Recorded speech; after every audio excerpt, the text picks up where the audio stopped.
I'm Tyler Dalzell. I'm a sophomore, and this is my second year at ASFA. Today I'll be reading a poem, a nonfiction poem-ish thing, three more poems, and then an excerpt from a fiction piece. This first poem, like Lauren Elizabeth did a scaffolded poem, is also a scaffolded poem, and it's off the poem There is a Girl Inside by Lucille Clifton. There is a boy somewhere, after Lucille Clifton. There is a boy somewhere. He is fiery as a coal. He will not look away and hold these sins close to heart. He is a light in a blind world. He is a tired carcass in a used jacket. He has grasped, urgent as a storm, for recognition, where he will scream on deaf ears until bursting. And his lovers will collect ribs and veins, and the small town will be silent with the damn blasphemy of it. This is my nonfiction poem. The conversations are imagined, but it is still about me. And it's based off of my favorite song, Forrester. I've realized that I feed on emotions. Despite changing emotions at least 5 times a day, I need that much to process, to stomach. What more do you want from us? Listen to me. We hear you. Listen. I panic when I think too much about other people with my name. They can't be me, right? Someone else will be me someday. Stop screaming, stop screaming. I can't, aren't you scared? Of what? Of the future, of dying, of change, of everything? Don't think like that. You'll get better as you get older. When I'm hidden, when I'm singing my favorite song, a song that nobody knows, when my hands are up taking pictures, holding a pen, holding hands, when my stomach is on fire, singing a song somebody with my name wrote. I can't think anymore. I give in. My thoughts are poisoned. So I write it out. I know someone else with your name. Are they like me? I only yell if I get scared, but I get scared when you are. Paranoia eating me alive. I can't move. I think I'm going to die. Convince me of something better. Where are we going? On a hike. Let's sing. Oh, what song? Something that everyone knows. Hold my hand. You're on fire. I don't remember who wrote the song. That's okay. Moving too fast to something scary. I don't understand the point of all these expectations. Someone always takes something I love and twists it, and I check myself over and over again. Question if I'm who I think I am, who I'm supposed to be. Please don't forget me. You aren't supposed to see me like this.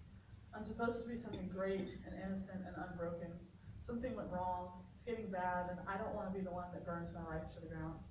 This is not what I had planned. This is not what I had planned. We'll be away together, and you can sing, and I'll hold your hand when you're scared, and it'll be warm and safe, and it doesn't matter what happens. It's not written yet. It's okay.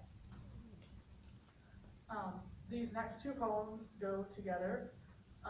So the first one is titled Pathos for Amber. And I forgot how your voice sounds, and you said you've been depressed ever since you found out I had forgiven you.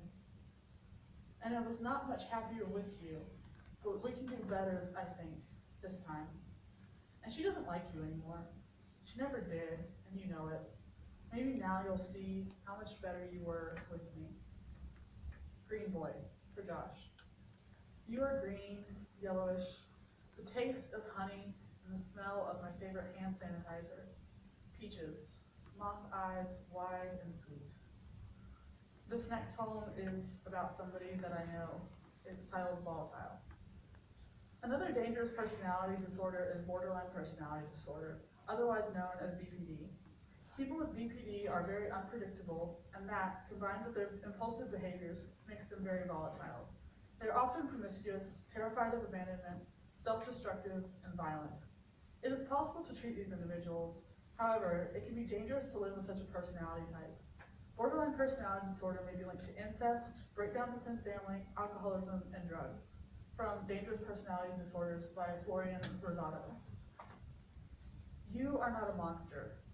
I know as the black crawls up your hands and neck, as the shadows close in and glitch, as the red eyes grow angry, you may feel like one. Pull down your red hat over red eyes and breathe. Cry if you need to. But do not waste a tear on the people who hurt you, only on the hurt. Don't hurt yourself, love. It only hurts me, your lover begs. Feel guilty for the scars. You're going to leave me, you think.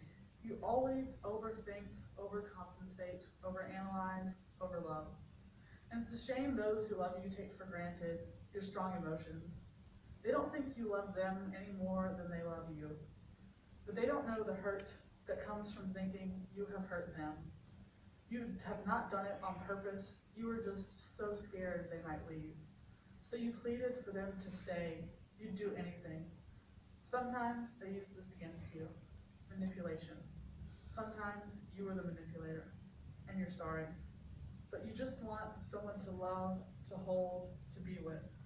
You just don't want to get hurt anymore, left again. You just have so much love. You are not a monster.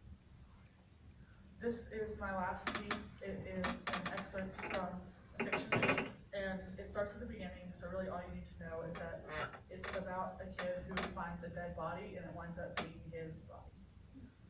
Double exposure. Hot, sticky summer air, the way that sweet tea feels when it's still warm, but the sugar has been poured. Kind of hot late July night, where even the fireflies are sluggish. The kind of hot where the smell of the body is everywhere in the woods, but it's almost expected. Daniel is the one to spot it, the striped black and white shirt catching his eye. When the three walk over, it's Carissa who points out that the body looks exactly like Daniel. Look, even those scratches on your cheek, where the maggots are on the body. Daniel is very careful as he examines the face, unperturbed by the fact that it's a dead body. Guys, he stutters, shaking slightly as he holds a card up. This is my driver's license. Jackson, I don't know that this is a good idea, Daniel pleads with him as they walk, tugging on his boyfriend's arm. Can we just go back? I'll do whatever else you want. I don't like being out in the dark. Stop being so childish, Jackson says, tugging Daniel along. We'll be fine. We just have to be careful.